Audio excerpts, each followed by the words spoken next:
Welcome to Everything Business Consulting. Whether you are or you want to become a successful and high-earning business consultant, coach, or advisor, this show is dedicated to help you. Here are our hosts, David Thexton and Julius Bloom. Today, I am excited to interview Grace LaConte. She started her career in the healthcare field, first as a medical transcriptionist, and she can describe exactly what that is because it's beyond me, and then as a compliance officer and risk manager for surgical centers and long-term care facilities.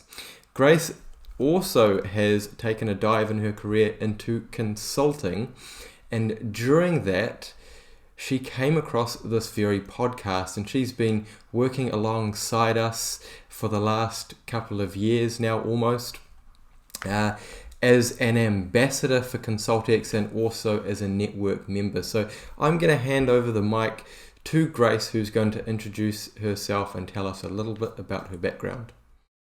Well, thanks, Julius. It's a pleasure to be on the podcast. So I got into consulting originally kind of as an aspect that came after a career in healthcare management.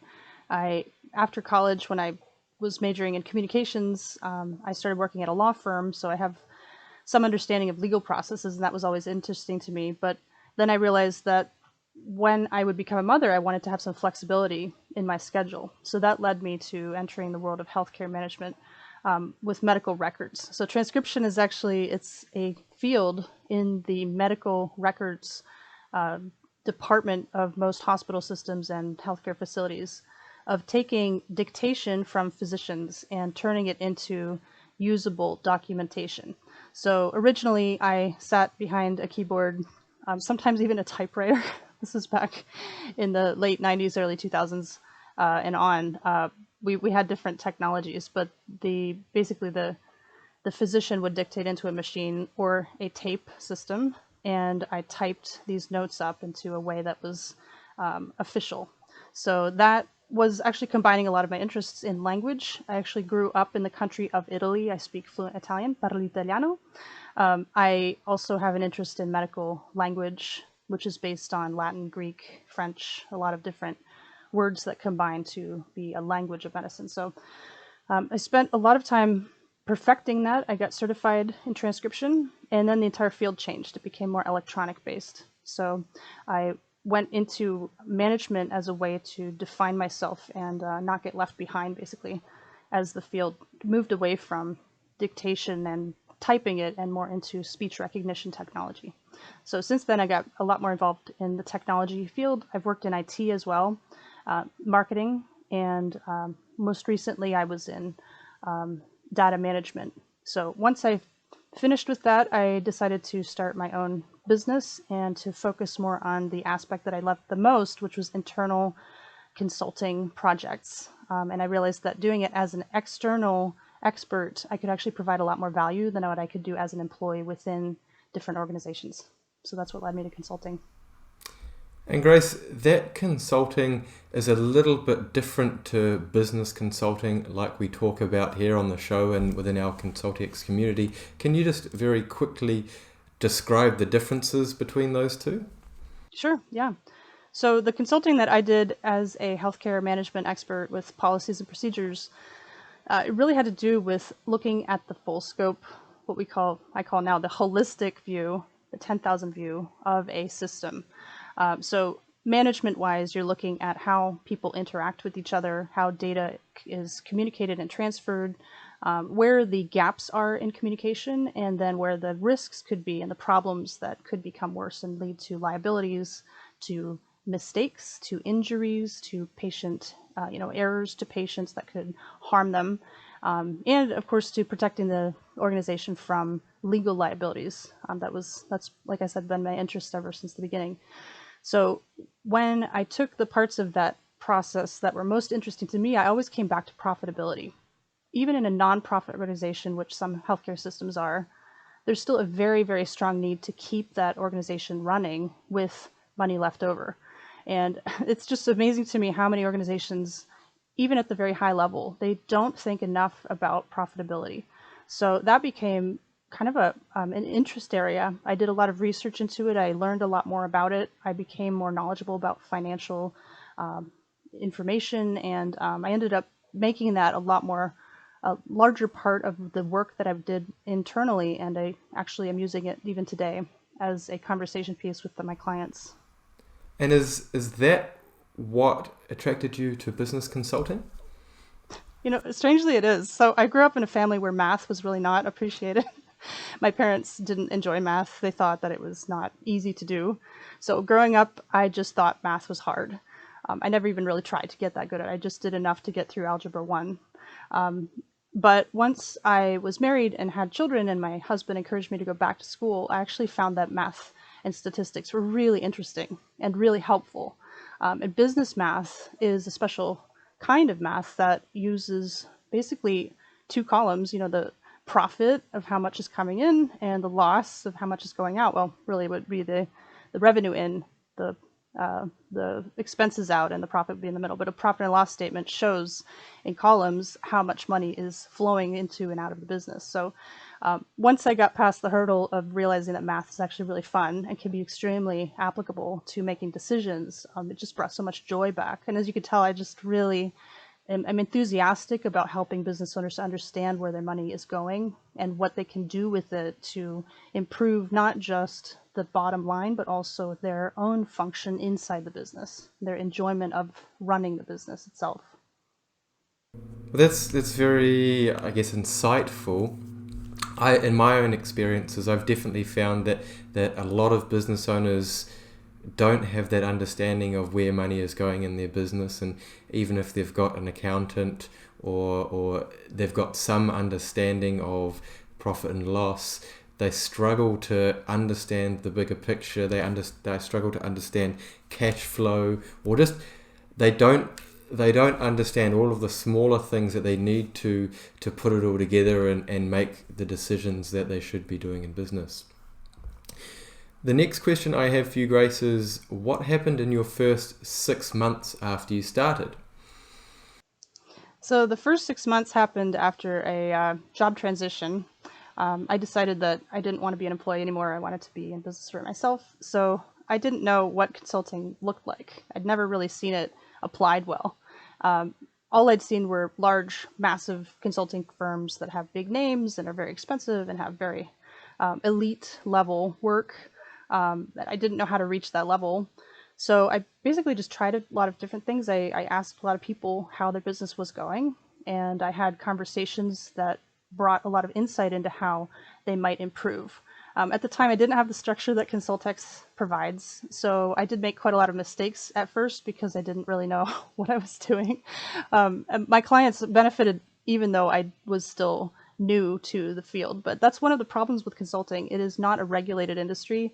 There is no set definition of what a consultant does or how their outcomes would be improve a business or not improve it. There's quite a lot of just open-ended definitions of what that entire type of work can do. So that is one of the problems that I run into even now, that people have a predetermined idea of what a consultant will do, and usually it's not very good. It's usually negative.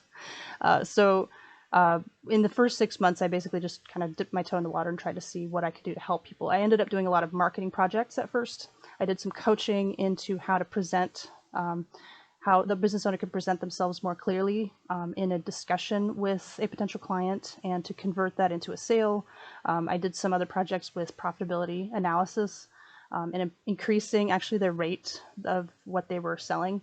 So I started from there, and over the last few years since then, I've refined my process. I have niched into certain markets that I serve, and I've decided to not serve other areas. And in the last year, working with the ConsultX program, it's become even easier to really be clear about what I do and why. And how did you acquire clients in the beginning? You sort of started to go into that process. Could you go a little bit deeper into that? Sure, yeah. I was really lucky to live in a part of the US, the United States, that was very entrepreneurial centered. So I was living in the city of Sioux Falls, South Dakota, which is right in the middle of the heartland, the center of the U.S., called the Midwest.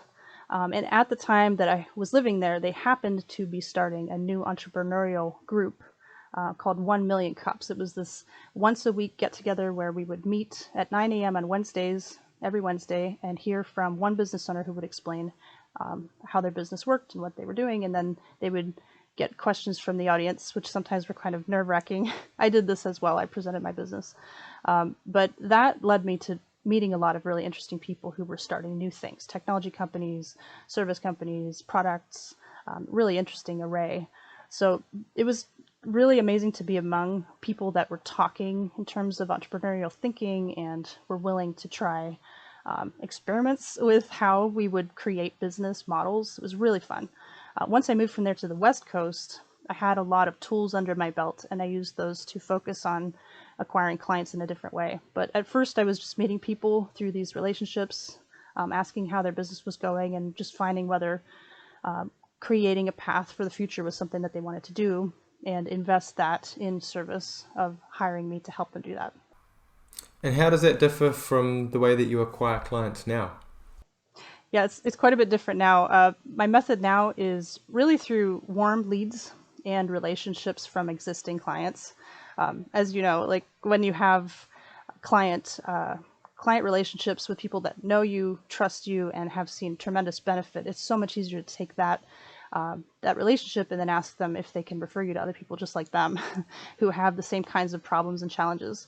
I've also changed the types of clients that I work with. I've increased the revenue amount that I will serve because it is so much easier to convert and basically turn the dials up with clients that have at least $500,000 a year revenue business or more than it is for smaller business clients. I do provide coaching to smaller clients, less than $500,000, but it's just not the same impact as a business that has the potential to grow so much bigger in a very short period of time if they just have some dials turned. That's how I describe it. Just a few adjustments and we can see that profit just shoot right up.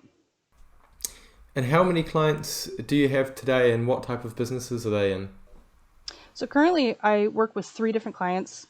I'm focusing a lot more on accounting firms, which kind of different aspects of the finance field.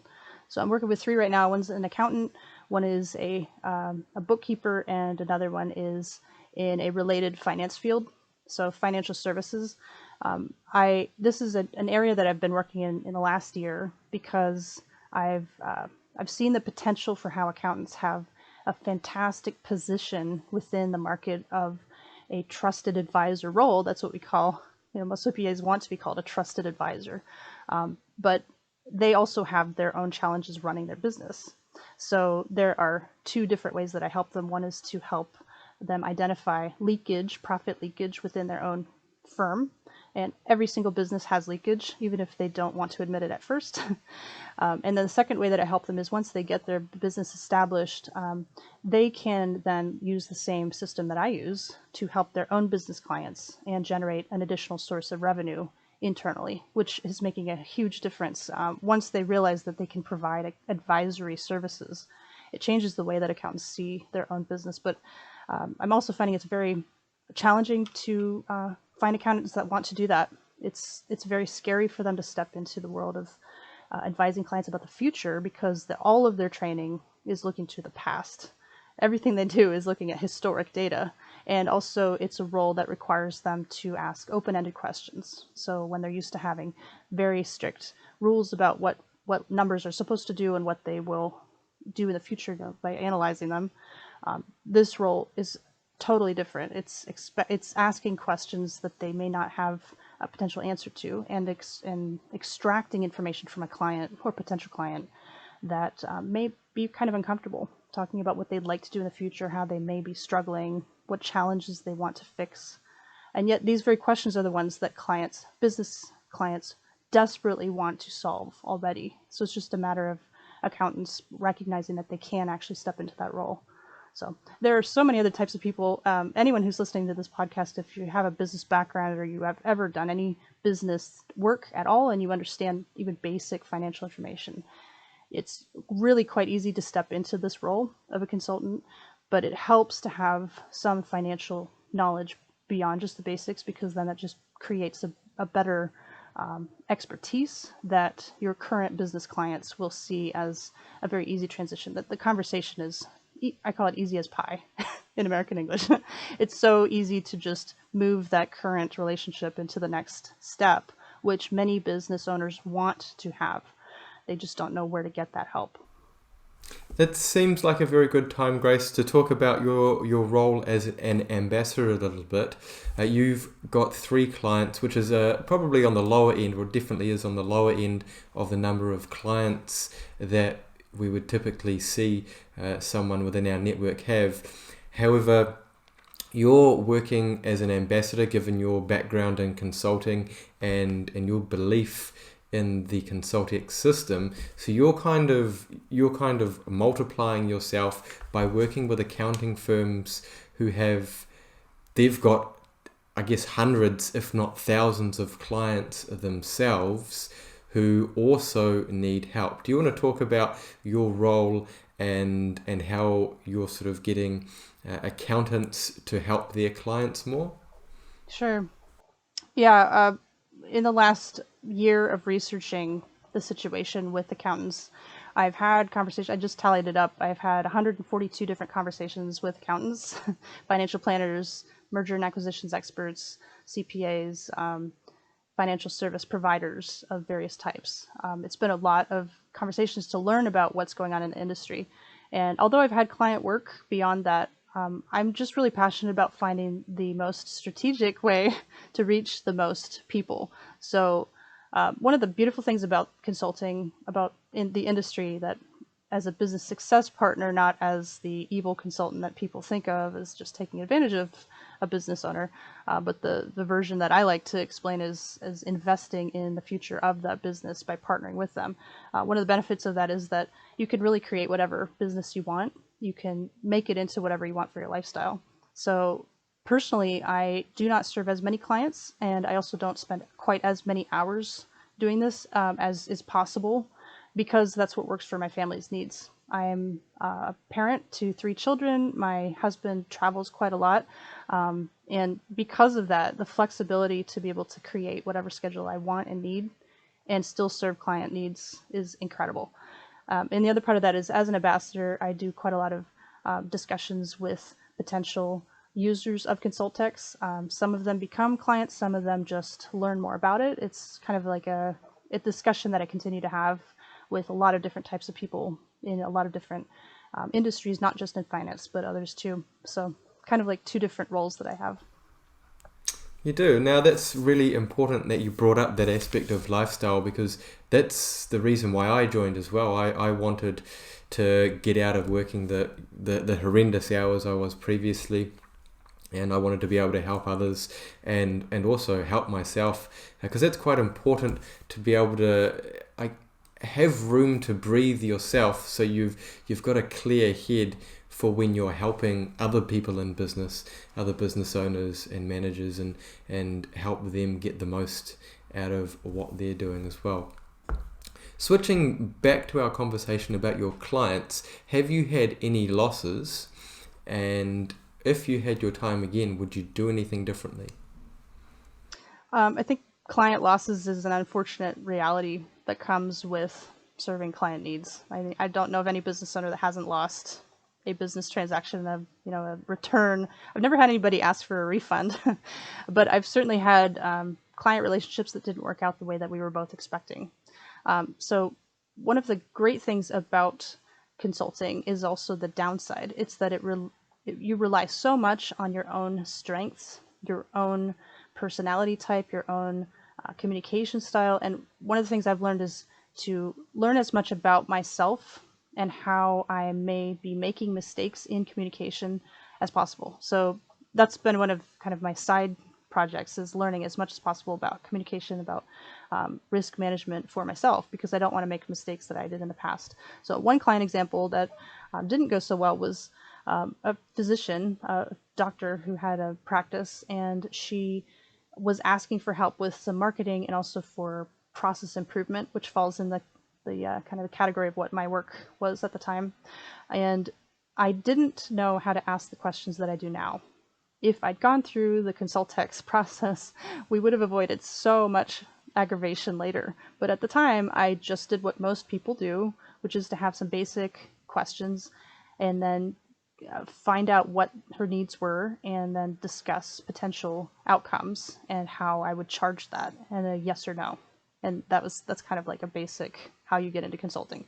But what I found out later was that there were so many problems behind the scenes that she did not explain to me, but she wasn't asked. So really it was all my responsibility. And at the end of the day, it was always the consultant's responsibility to take whatever communication breakdown is happening. It's still your responsibility to make sure that that gets resolved. So I did take responsibility for what was later a series of problems that she was experiencing that were just not going to be possible for us to get through with the understanding that we had before. So we were looking at improving processes and creating better outcomes, improving AR, accounts receivable of unpaid patient debt that she was owed. And unfortunately, it just, because of other factors in how she was running the business, and it was really it was a situation where she was basically borrowing money from personal accounts to keep it cash flowed and not charging patients for services rendered. So I really, at the time, I didn't know how to help her to get past her own self. It was kind of like beyond the scope of what I was doing. If I could go back, I would have used the structure that I use now, which is to gather as much information as possible and ask in different ways. How is your business doing in this way? What is the current financial situation? How is that impacting you personally? Because I found out later that there were a lot of interpersonal issues that I couldn't help her with. So I did help her to a point, and then I lost any further engagement just because it was out of the scope of what I could do. I've had other clients that had pretty short engagements because I didn't know how to create long-term benefits. And that is another difference that ConsultX just builds in to the initial discussion. If you say, hey, I'd love to start a project, how about let's try it for 3 months, see how it goes, the 3 months is going to stick in that client's mind forever. Like they're just not going to say, oh yeah, let's keep going for 3 more years. So that was another mistake I have made, and it cost me because I would lose the client after the 3 months, the trial period. Now I have a much different way of presenting it, where I'm a partner with them. I want to go for the long haul, and we just keep building that trust over time, so I don't have that problem anymore. What's your average lifetime of clients now then? I've had one for over a year because of the ConsultX system, and the rest just a few months because that's when I started with them.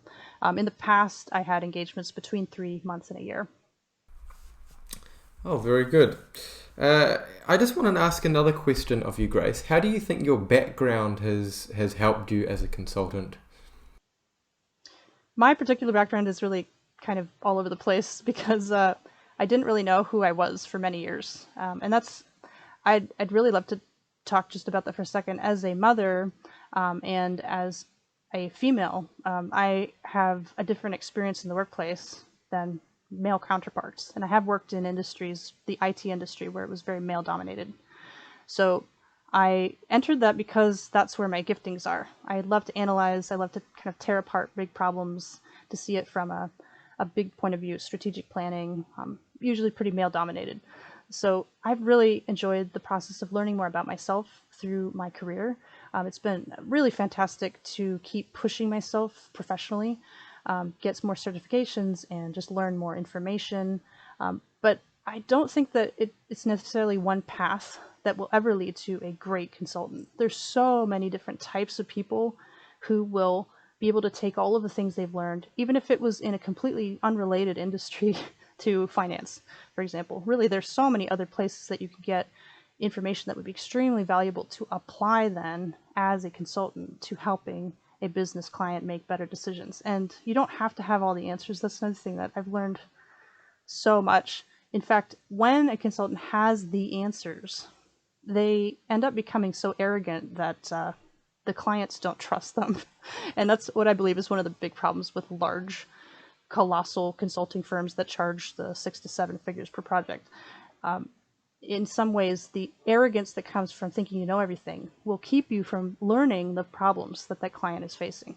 So I've learned, especially, again, I keep talking about it, but the ConsultX system helps to break it down into such a seeker, kind of like a learning process where I'm gathering information. I am not ever applying my own thoughts to what the problem is or how to solve it. In fact, we don't solve any problems for a long time. We don't try to put a Band-Aid approach on anything.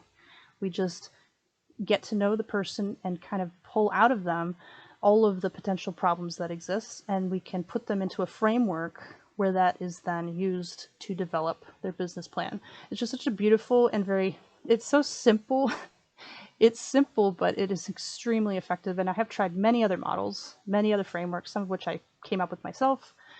None of them hold a candle to what the ConsultX process is, because it starts with just building a very, very easy relationship and moving that then into developing a business plan.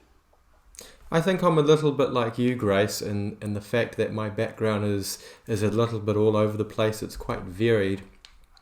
Now, I've read a very good book on this by a man named David Epstein, and it's called The Generalist, I believe. I'll put it in the show notes. But it talks about how and I think this is quite applicable to business consulting, how having a wide range of experiences and knowledge and being able to kind of draw upon that wide-ranging knowledge can help you in problem solving and help you to come up with solutions.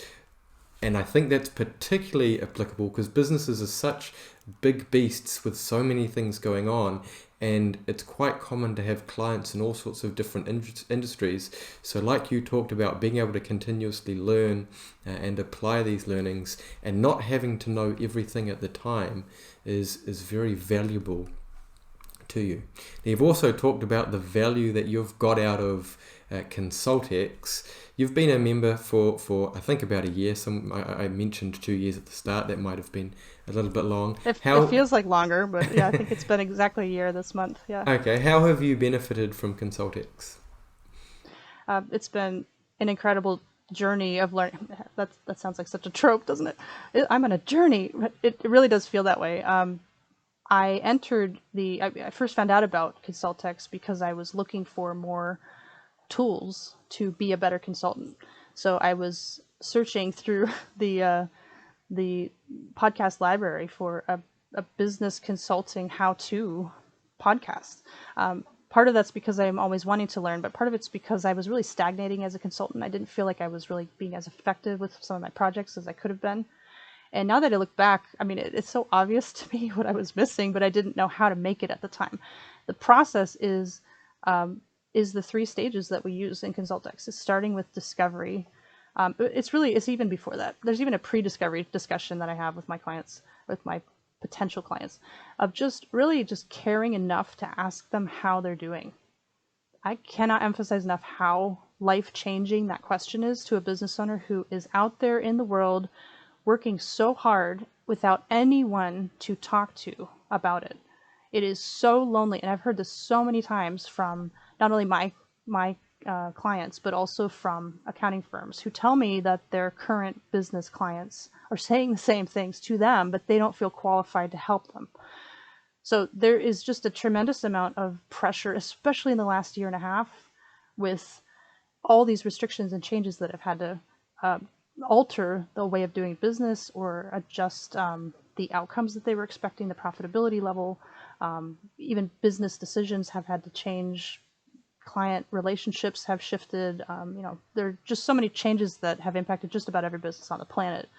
And I have so much empathy for what business owners are going through. So, like I said, that's the first step that I have, is just to have a very open discussion. How's business going? Tell me more about it. What's happening? What is it like? Has it been a difficult year? Oh, it's been a great year. Tell me more about that. That's fantastic. Or it's been a rough year. Tell me what made it rough. What's been hard? Finding clients, expenses going up, whatever that is, we then lead into, well, I'd love to hear more about this. Would you be interested in having a discovery meeting where we can talk more about this, get more information? You can hear more about what I do. Super easy conversation. And then we move into scheduling a discovery session. And then somewhere in there, I ask about their revenue level, which is important because it's possible to coach someone who makes under 500,000 US a year, but it's really difficult to provide full consulting services because of the cost involved. So when they make over that, they are more capable of being able to pay for something that will make sense for them. So under that amount, I provide coaching, but over that amount, I could do the full consulting service, which is really what will make a tremendous difference and turn those levers, make a long-term impact on their profitability.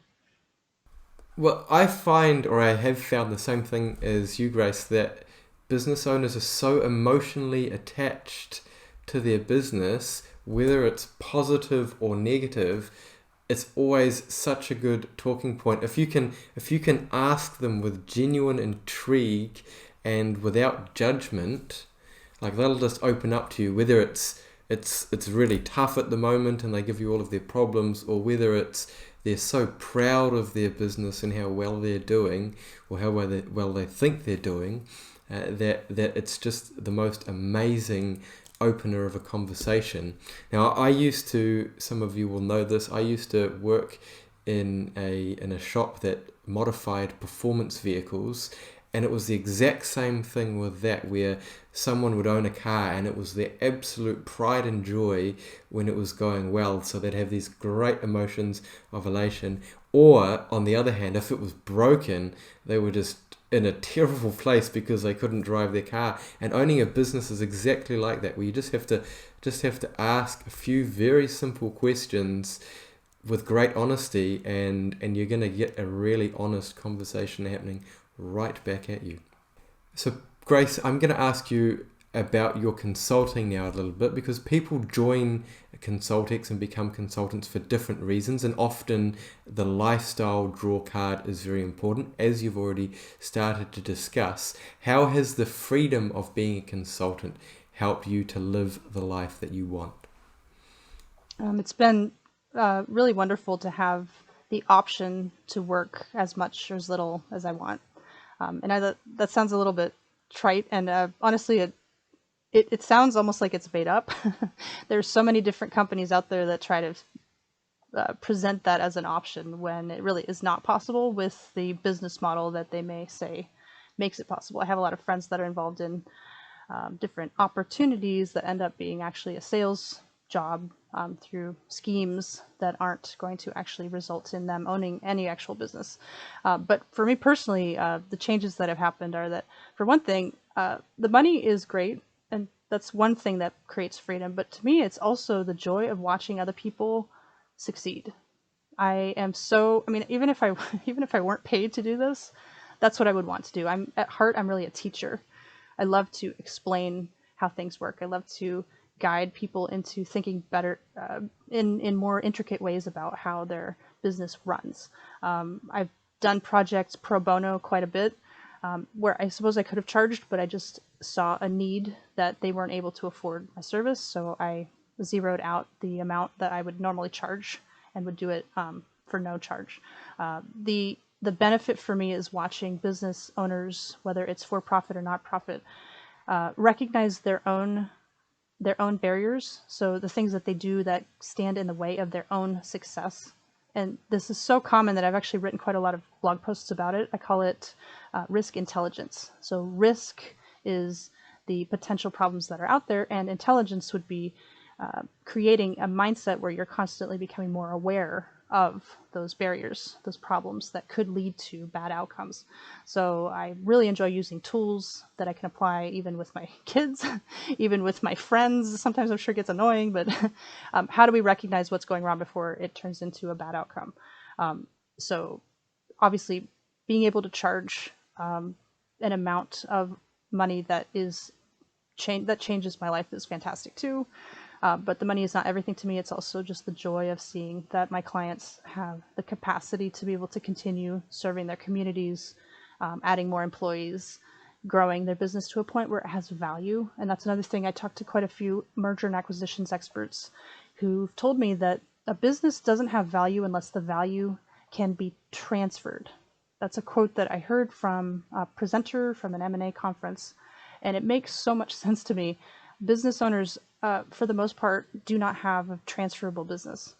The vast majority, even when they want to sell, when they approach a merger and acquisition expert, 83% of those individuals will be rejected.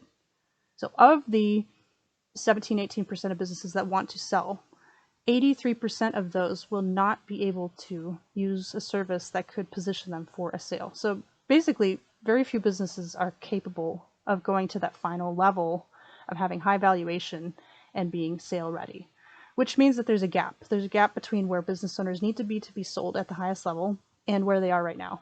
And I see business success partners, I'm going to say consultants, but really we're business success partners. We can fill that gap. We can be the expert in the field that's able to walk alongside business owners and create more profitability, more better processes so that they can have a high valuation at sale, which will then benefit their own family, make them happy in retirement, and honestly keep them from failing.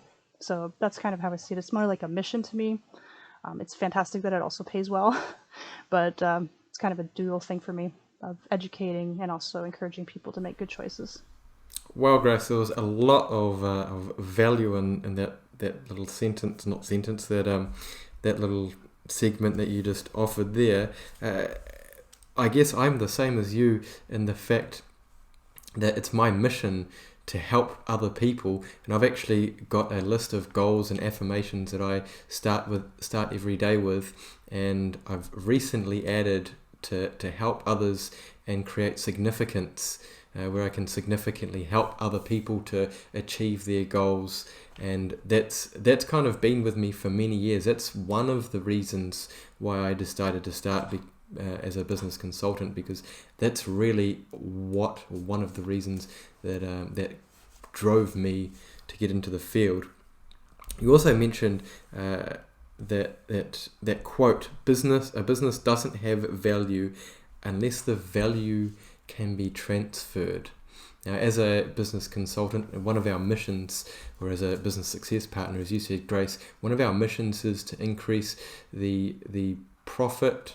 What is it, Grace? Profit growth and business value. That's it, business value, and that's so important that you're looking towards the long term when you're working with a business and trying to grow that value, because ultimately most people are going to retire one day, and this is their retirement nest egg. So helping them grow that value over the long term, and it's not the only reason that people would choose to work with you as a business success partner, but it can be a very motivating thing if they can see the finish line in the distant future, and they know they're going to get a really decent sum of money to retire on, and that can be quite motivating to pick you up and to work with you as a business consultant. So thank you for bringing that up. Sure. Julius, just one last thing. A lot of the business owners that I talk to do not have money as their number one priority, which might surprise people listening to this podcast. If you're surprised that business owners actually don't really think about money a whole lot, then I can tell you that quite a lot of people I talk to do not see it as the main goal.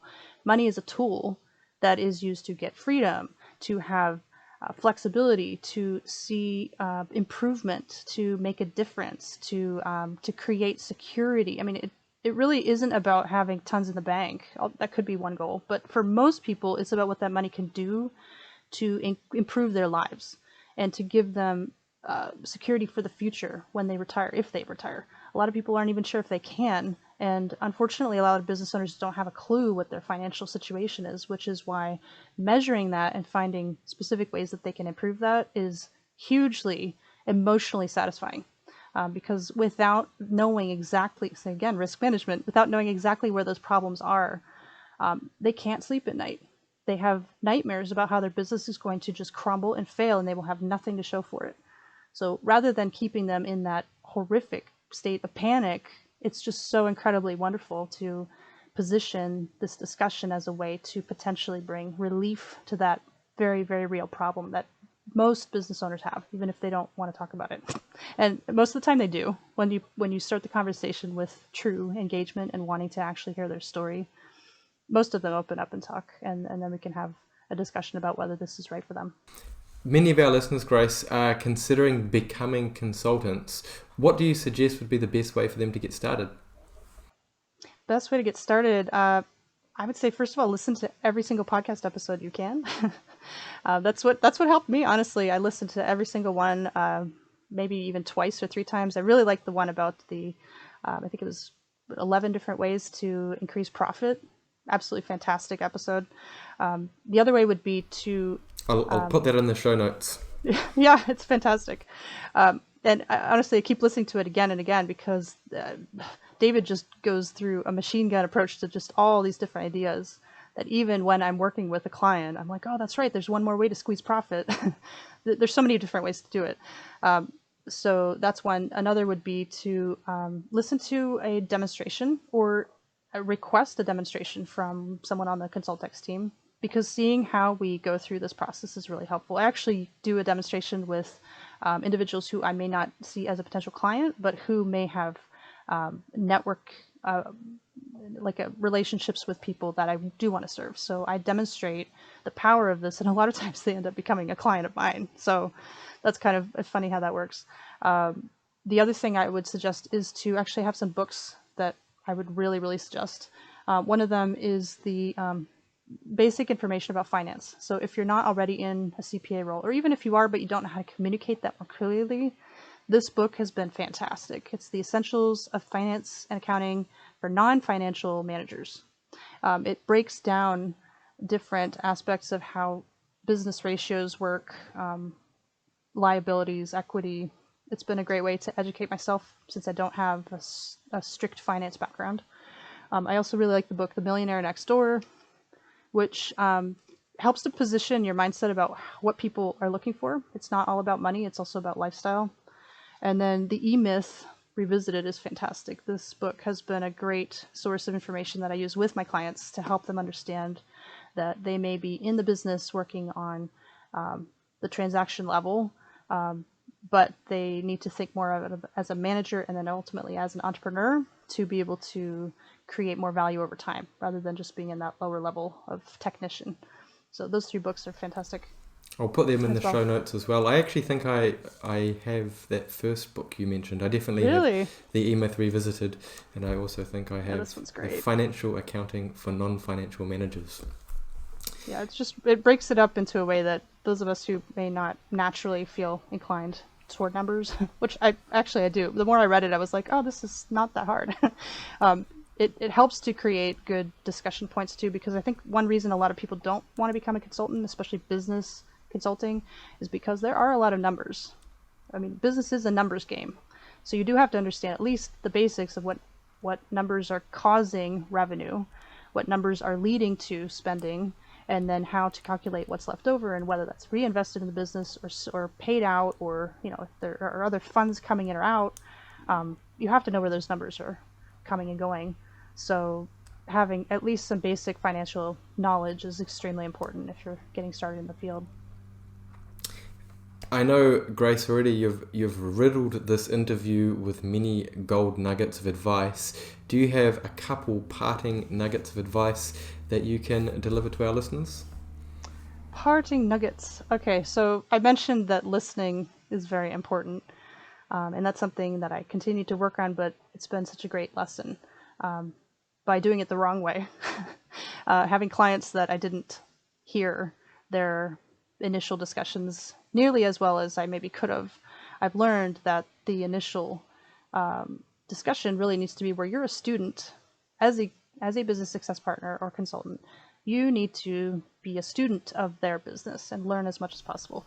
We have 2 ears and 1 mouth for a reason, Grace. Exactly. The other thing that I would suggest when getting started is that consistent activity. David talks about this a lot, and you do too, Julian, in the other podcasts and other videos. Consistent activity is really what makes a difference in serving client needs, and in acquiring clients in the first place. So I know a lot of people that start off with good intentions, but they don't put the time and effort into actually doing the real job. They spend time researching or reading things or being a student or trying things that are fun, making videos, whatever, but they don't actually call the prospects. And in the last few months, I've actually done more of that. I've actually cold called. I'm trying out a new industry right now where I'm trying out a relationship building strategy that's led to some new clients and some new prospects. It's been fantastic. But I did that with cold calling, which most people will say is outdated. It's not. It's so not.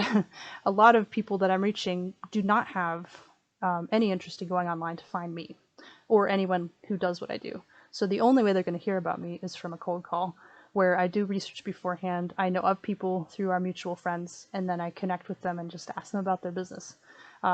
So that's another nugget. And the third one would be to mentally prepare, to visualize what success means to you, and basically go through the entire ConsultX 3 stages for yourself. So whether you have a business that's functioning right now or whether you are starting out fresh, answer those questions for yourself, plug in some numbers for yourself, and see how you would present it to yourself if you were the one receiving it. It really puts you in a very empathetic relationship with who you're going to serve as a client later, because then you're the one that's actually on the hot seat. It actually helps even more if you have another connection from ConsultX who will do this for you. So I've done that as well, where we reversed roles and we both did this process for each other. It's incredibly helpful, and it's kind of humbling, because when you're the one that's answering these tough questions and kind of embarrassing situations that you may not have done the best in your business, you have more empathy for how your client is going to feel when you ask those same questions of them. Well, Grace, you are absolutely oozing value and passion and information about this. So I think we're going to have to continue this conversation on another time. But thank you very much for your time today. I'm sure our listeners will have gained a lot from it.